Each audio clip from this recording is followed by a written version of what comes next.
maintenant, mon Père, j'aimerais que vous nous expliquiez l'œuvre de la rédemption plus en détail et aussi comment sortir du péché véritablement. Pour sortir du péché, il faut chaque jour tourner son regard vers le Christ. Tourner son regard vers le Christ parce que c'est lui qui vient nous sauver.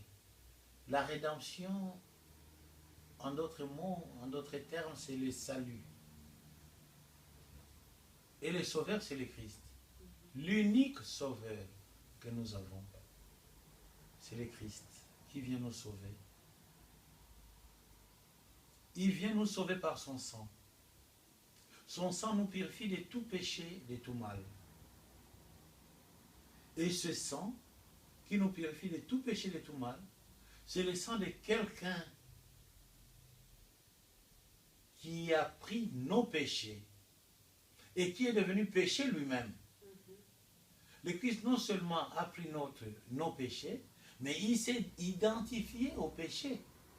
Parce qu'il s'est retrouvé sur la croix. Il s'est retrouvé sur la croix. C'était la mort, la crucifixion était la mort des bandits, des délinquants, de ceux qui ne savaient pas respecter l'Empire romain, des voleurs, des malfaiteurs. Donc du coup, on identifiait, on voyait la personne, on identifiait la personne avec l'acte posé. Mais il est crucifié pourquoi? C'est un voleur. Vous voyez? Il est crucifié pourquoi? C'est un malfaiteur. Et le Christ a pris tous nos péchés, il s'est identifié sur la croix. Mais la seule différence avec tous ceux qui sont morts, qui ont été crucifiés, c'est quoi? Pilate demande d'écrire la raison de sa mort. On ne va plus écrire la raison de sa mort en bas, mais Pilate demande que ça soit écrit en haut. Du coup, ça devient une croix. Parce qu'il fallait ajouter là où on doit écrire la raison de la mort du Christ. Du coup, ça devient une position verticale et horizontale. Ça devient une croix. Il s'identifie. Qui?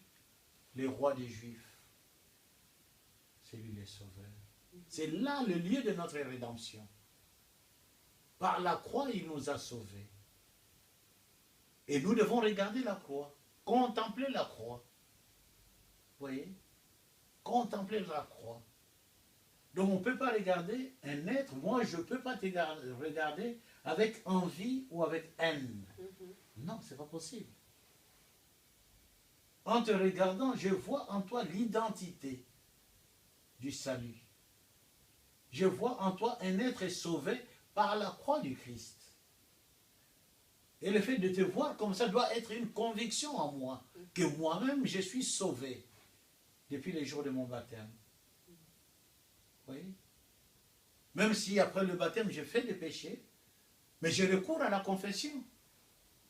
Parce que le sacrement de réconciliation me lave de tout péché, me redonne l'identité du Christ.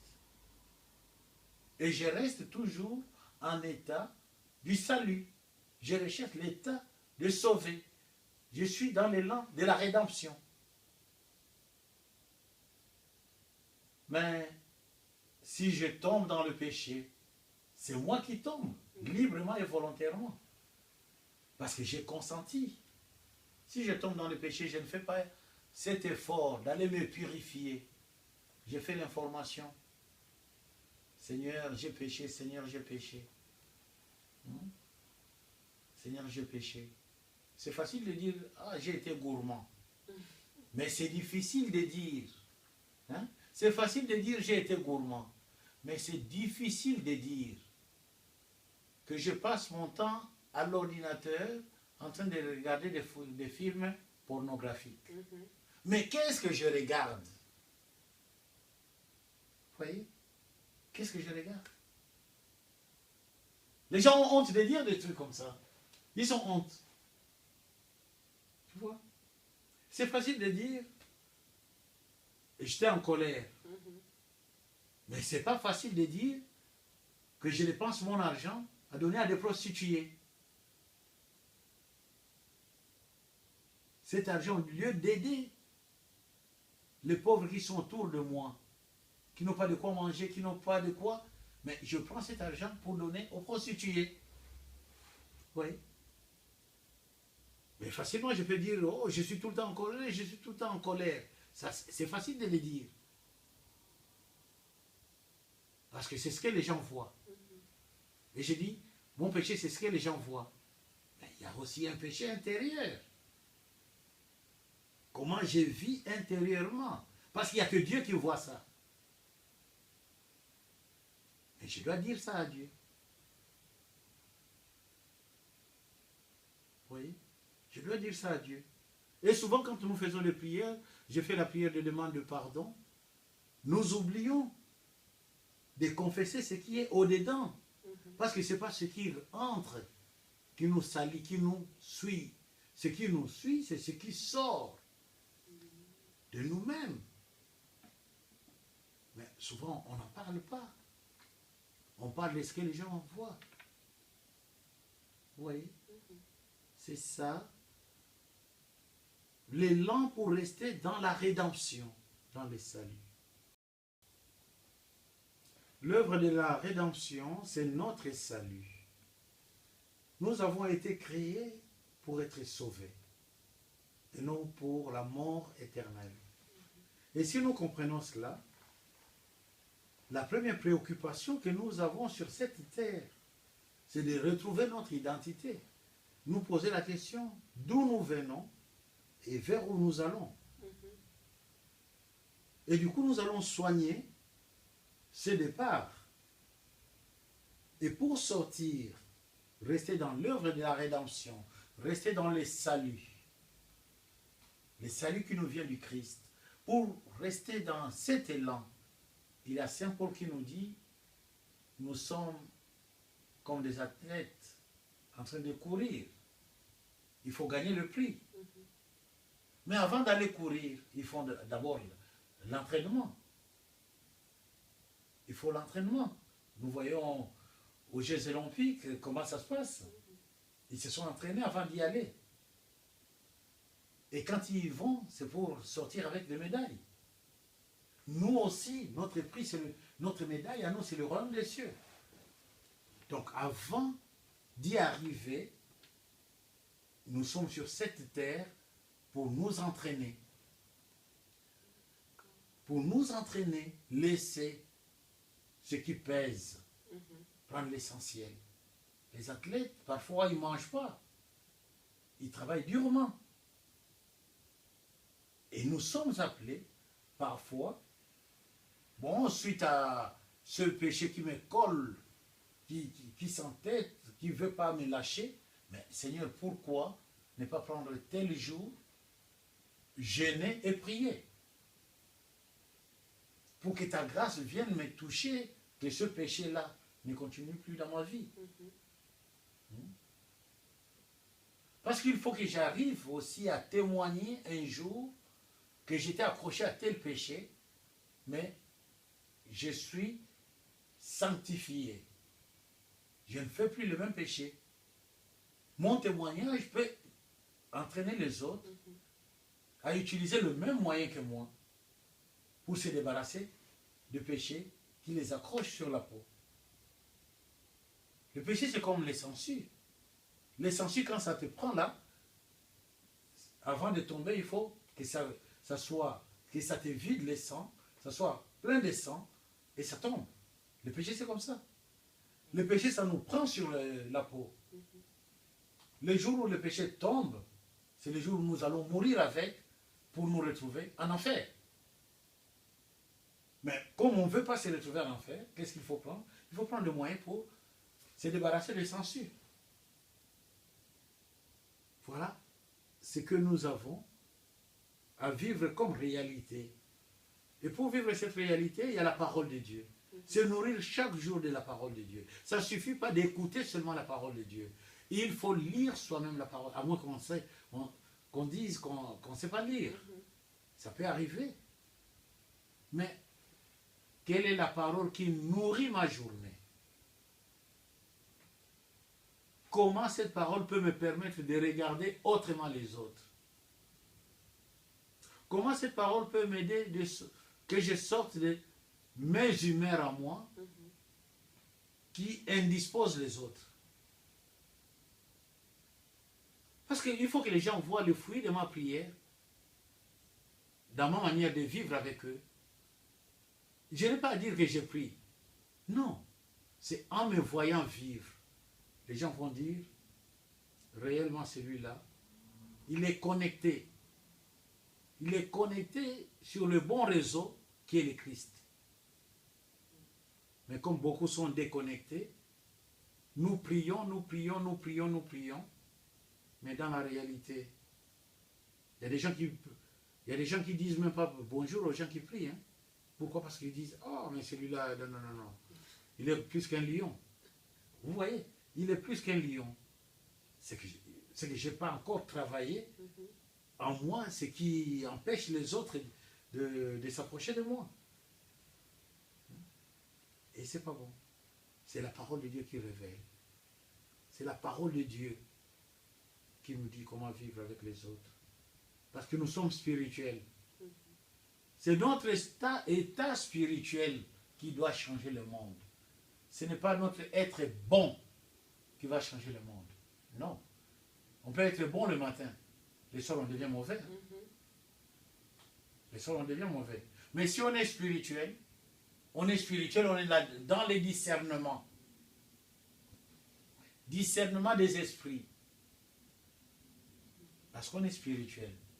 Quel est l'esprit qui me pousse à faire ceci, à dire cela? Parce qu'on est spirituel, on est dans les discernements. C'est plus que les connaissances livresques. C'est la rencontre de personne à personne. Du Sauveur avec moi qui implore les saluts. Parce que je dois mendier les saluts. Si je ne mendie pas les saluts, si je ne m'accroche pas au salut, c'est que je suis orgueilleux. C'est que je suis orgueilleux. Or, je suis celui qui n'a rien. Je dois m'abaisser, implorer pour qu'on me donne cela. Merci mon Père. Du coup, si je comprends bien, le péché corrompt notre identité spirituelle en Christ, du coup. Cela peut être une des conséquences du péché. Et est-ce que vous pouvez aussi nous expliquer les autres conséquences que le péché a sur nos vies, sur nos âmes, sur nos corps et nos esprits? Le péché a cette première conséquence d'effacer en nous l'image et la ressemblance de Dieu pour que Dieu ne puisse pas nous reconnaître.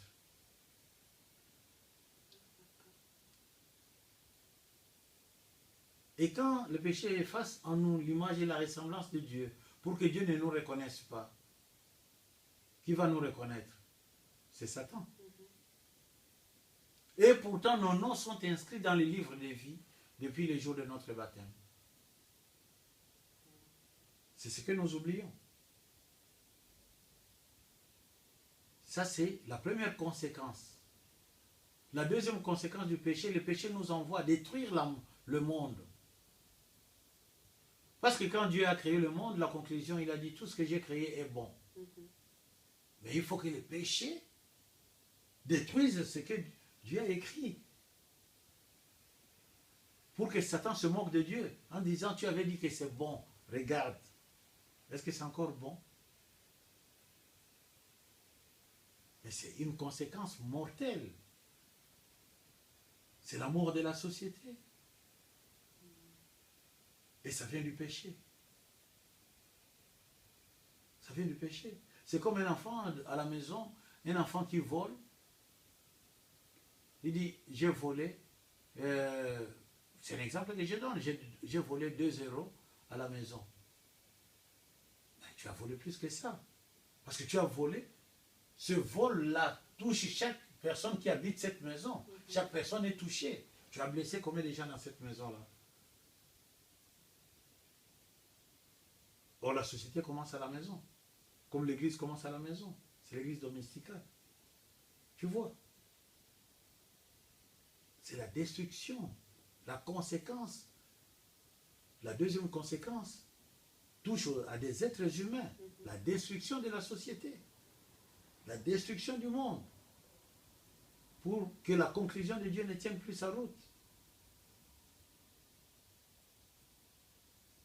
Et face à cette conclusion, la troisième, c'est quoi la conséquence? La troisième, c'est quoi? Et nous sommes des maudits. C'est la malédiction. C'est la malédiction. La malédiction, c'est dire des mauvaises paroles. Quand on a beaucoup de péchés, on ne regarde plus la croix du Christ, nos paroles sont mauvaises. Nous ne bénissons plus. Nous souhaitons le malheur des autres. La haine. Le regard change. Notre regard peut tuer. C'est la malédiction, ça. Je regarde quelqu'un, intérieurement, je dis, ah, celui-là, ça serait mieux qu'il soit plus de ce monde. Mais qu'il soit plus de ce monde, il sera où? Tu veux l'envoyer où? Ça, c'est la malédiction. Vous voyez? C'est une conséquence terrible. Et cette malédiction, non seulement va nuire les autres, mais ça va me nuire moi aussi. Ça, c'est une conséquence qui est grave. Grave. Parce que la malédiction va se traduire à des blocages. À des blocages. Il y a quelqu'un qui me disait, je dépose des CV partout, partout, partout. On ne m'a jamais appelé, mais j'ai pris. J'ai dit, tu pries comment? Je lui ai demandé, tu pries comment?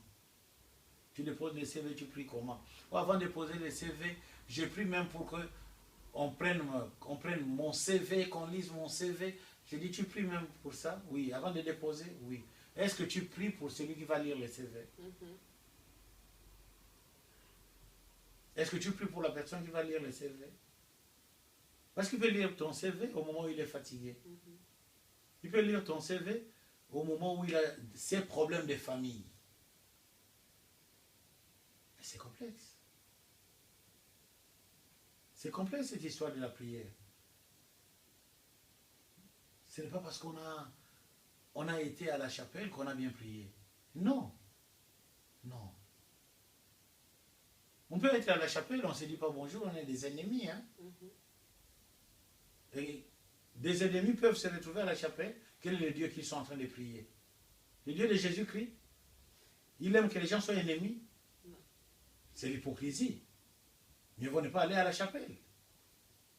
Dire que Dieu est miséricordieux. Mais Dieu te dit, avant de venir à mon hôtel, va te réconcilier avec qui? Avec son voisin. C'est ce qu'il dit dans Matthieu, non?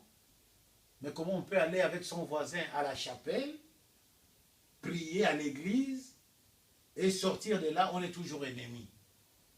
On fait plaisir à qui? À des hommes, mais pas à qui? À Dieu. Il n'y a pas de demi-mesure avec Dieu. Ou c'est ça, ou c'est pas ça. Parce qu'il est Dieu. Il n'y a pas de contradiction en Dieu. Non. Il est le même hier, aujourd'hui, éternellement. Depuis toujours, il est amour. Il n'a jamais changé de nom. Et l'amour pardonne. L'amour n'a pas d'ennemi. Satan n'est pas l'ennemi de Dieu. Non. C'est Satan qui considère Dieu comme son ennemi parce que Dieu a réussi sa création. Voilà les conséquences du péché. Je vous remercie infiniment, mon Père Stanislas, d'avoir été avec nous dans cette émission. Je vous souhaite véritablement une très agréable journée. Et à nos chers auditeurs, je vous attends pour notre prochaine émission Keima Life. Merci.